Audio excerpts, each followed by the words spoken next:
Marcus shoved a stack of papers onto the kitchen table at 2 a.m.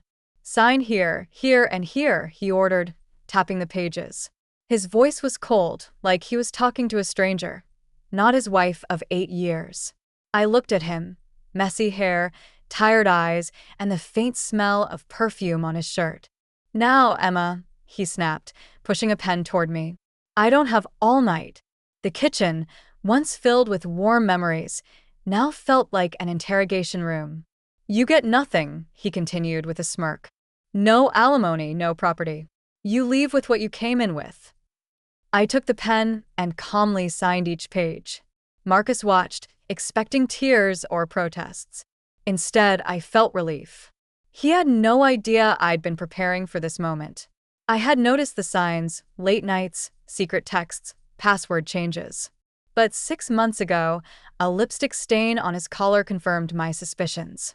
That night, I called Diana, my best friend, who is a paralegal, and James Mitchell, the best divorce lawyer in town. You're making this easy, Marcus said, gathering the papers. I thought you'd fight. I smiled, thinking about the documents hidden in my safety deposit box and the proof I had collected over 3 months. Why fight? You made your choice.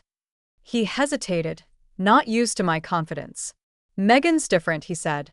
She's ambitious, not stuck in a boring teaching job. I thought of my students, my investments, and the future I had carefully planned. I hope she's everything you want. Marcus stuffed the papers into his briefcase and pulled out his phone, probably texting Megan about his win. Don't try anything stupid, Emma, he warned as he walked to the door. Marcus, I said. He stopped. You might want to read what you just had me sign. He scoffed, but I saw a flicker of doubt. I know what's in them. I wrote them myself. Did you? I asked. Or did your friend Steve from the golf club do it? His face darkened. How did you? Good night, Marcus, I said, turning to make tea. After he left, I sat at the table, hands around my mug. I had spent months gathering proof, setting the trap. Marcus thought he was outsmarting me, but he never saw it coming. Steve, his so-called legal expert, was a fraud.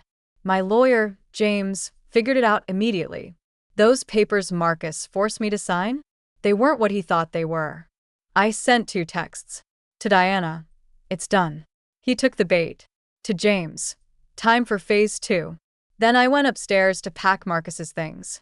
By morning, he would realize the truth. But tonight, I smiled, knowing he had just signed away everything, without even reading the fine print. The first call came at 7:15 a.m.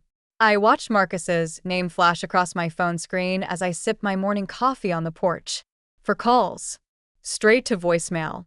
Then the text started. What did you do? These aren't the right papers. Answer. Are you insane? I set my phone aside and watched the sunrise, thinking about the exact moment Marcus would realize what he'd done. The divorce papers he had me sign weren't divorce papers at all. They were documents transferring all our joint assets into my name, along with a sworn statement admitting to his infidelity and financial misconduct. Diana arrived at 8 a.m., right on schedule. How are you holding up? She asked, setting her laptop on the kitchen table. Better than Marcus, I guess, I replied, showing off the stream of increasingly frantic messages on my phone. He just called the office, Diana said, a smile playing at her lips. James told him he'd be happy to meet with him next week. You should have heard him spluttering. The doorbell rang at 8:30. Marcus stood there, still wearing yesterday's clothes, his face a mix of rage and panic. What the hell did you make me sign? He demanded. I stepped aside, letting him enter. Diana's presence at the kitchen table made him falter. Who's she? Diana Peterson. Paralegal for Mitchell and Associates, Diana said professionally. Please have a seat. We have some matters to discuss. Marcus's face went pale. Mitchell and Associates? James Mitchell's firm? The very same, I said quietly. Coffee. He ignored my offer, pulling the papers from his briefcase and slapping them on the table. These aren't the divorce papers Steve prepared. You switched them. No, Marcus. I corrected him. Those are exactly the papers you brought last night. You just never bothered to read them carefully. Too busy texting Megan, I suppose. Diana opened her laptop. Mr. Turner, shall we review what you've actually signed? First, there's the transfer of all joint assets into Mrs. Turner's name, which you've authorized with your signature on pages 3, 7, and 12.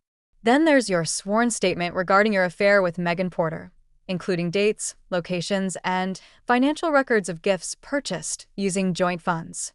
Marcus collapsed into a chair, his face ashen. This isn't legal. I'll fight it. With Steve's help. Your unlicensed friend who's currently under investigation for practicing law without a license? I asked innocently. That should go well. You set me up, he whispered. No, Marcus. You set yourself up. I just made sure everything was documented properly. Diana pulled out another folder. We also have evidence of your attempt to defraud Mrs. Turner by presenting false legal documents in the middle of the night, which, I should mention, was captured on the security cameras installed 3 months ago. Marcus's head snapped up. What cameras? I gestured to the subtle lens in the corner of the kitchen. Amazing what you don't notice when you're feeling superior. Why are you doing this? He demanded, his voice cracking. For revenge. For protection. I corrected him. I gave you 8 years of my life, Marcus.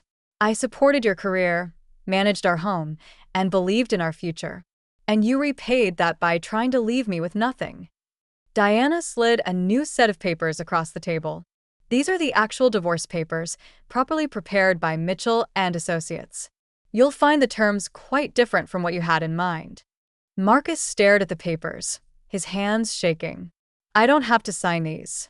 True, I agreed, but then we'll proceed with charges of attempted fraud. Steve will likely face serious legal consequences for his part in this. Your choice. You can't prove, actually, Diana interrupted, turning her laptop to show him. We can prove everything. The surveillance footage, your text messages to Steve about planning this, the illegal documents he prepared. Would you like to see more? Marcus slumped in his chair, the full weight of his situation finally hitting him. I'll lose my job if this gets out. You should have thought about that before trying to ambush your wife with fake papers at 2 a.m., Diana said crisply. I watched my husband, soon-to-be ex-husband, as the reality of his position sank in. The man who smirked at me just hours ago, so confident in his superiority, now looked small and defeated. You have 24 hours to review these papers with a proper attorney, I said, standing up. After that, we proceed. Proceed with fraud charges. Own it, Marcus. The next time you try to trick someone into signing something in the middle of the night, make sure they're not smarter than you. He gathered the papers with trembling hands and walked to the door. Before leaving, he turned back. Emma, I save it. I cut him off. Your 24 hours start now. After he left, Diana turned to me with a grin. That went even better than we expected. I sat down, finally letting out the breath I'd been holding. Thank you. Sign. He'd be an idiot not to, she replied, though. He's already proven he's capable of making monumentally stupid decisions. I picked up my phone, now silent after hours of constant buzzing. The last text from Marcus simply read, You've changed. No, I whispered to myself. I just stopped letting you believe I was less than you. Marcus signed the papers exactly 23 hours and 12 minutes after leaving our house. James called to inform me while I was grading papers in my classroom after school. He tried to negotiate, James said, amusement clear in his voice. But when I mentioned the video footage of him trying to coerce you into signing fraudulent documents at 2 a.m., he became remarkably cooperative. I looked around my classroom at the student artwork decorating the walls and the math problems still written on the whiteboard. This dead-end teaching job had given me more satisfaction than Marcus could ever understand. What about Megan? I asked, thinking of the young intern who'd fallen for Marcus's promises. She was quite interested to learn she wasn't the first, James replied. Apparently, your documentation of his previous affairs was quite thorough. She's already cleared out her desk at the office. That evening, Diana came over with a bottle of wine to help me pack up the last of Marcus's things. Have you heard about Steve? She asked, carefully wrapping a photo frame. His golf buddy, the fake lawyer? No. What happened? The Bar Association is investigating him. Turns out you weren't the first person he tried to scam with fraudulent legal documents, but you were the first one smart enough to catch him. I sat down on the couch, thinking about how differently things could have gone if I hadn't noticed that first lipstick stain, if I hadn't made those crucial phone calls, if I had remained the passive, accommodating wife Marcus thought I was. You know what's funny? I said, tilting my wine glass. Marcus always claimed I was bad with details. I said, that's why I was just a teacher instead of someone ambitious like him.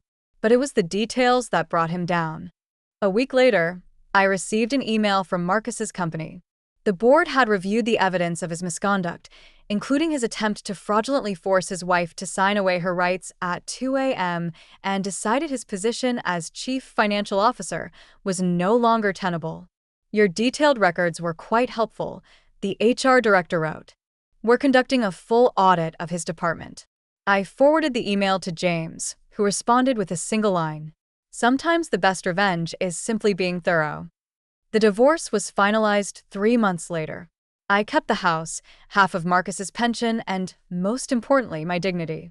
Marcus moved to a smaller city to work for a much smaller company, his reputation in shambles. After the truth about his attempted fraud came out, Megan tried to contact me once, wanting to explain her side. I sent back a simple response. The security cameras caught your side quite clearly. She never wrote again. 1 year after that night in the kitchen, I sat in the same spot where Marcus had tried to strip me of everything. But now the house was truly mine, redecorated to my taste without Marcus's sophisticated preferences overshadowing mine. Diana joined me for dinner, bringing a small gift-wrapped package. "Happy Independence Day," she said with a grin. Inside was a frame containing the security camera photo from that night, Marcus smugly pushing papers across the table, not knowing he was documenting his own downfall. A reminder, Diana said, that sometimes the best offense is letting your opponent think they're winning. I hung the photo in my home office next to my teaching certificates and a note from a former student thanking me for believing in them.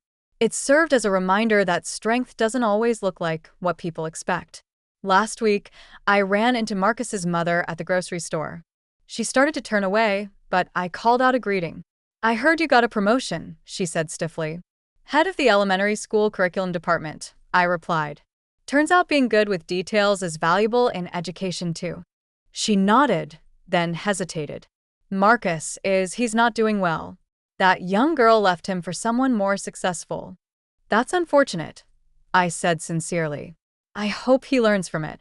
As I walked away, I heard her murmur, "We all underestimated you." That night, I received a text from an unknown number. It was Marcus. "I'm sorry. I should have appreciated what I had." I looked at his message for a long moment, thinking about the man who had stormed into our kitchen that night, so certain of his superiority, so confident in his plan to leave me with nothing. "Thank you for the apology," I wrote back, "but you were wrong that night. I didn't get nothing in the divorce. I got myself back."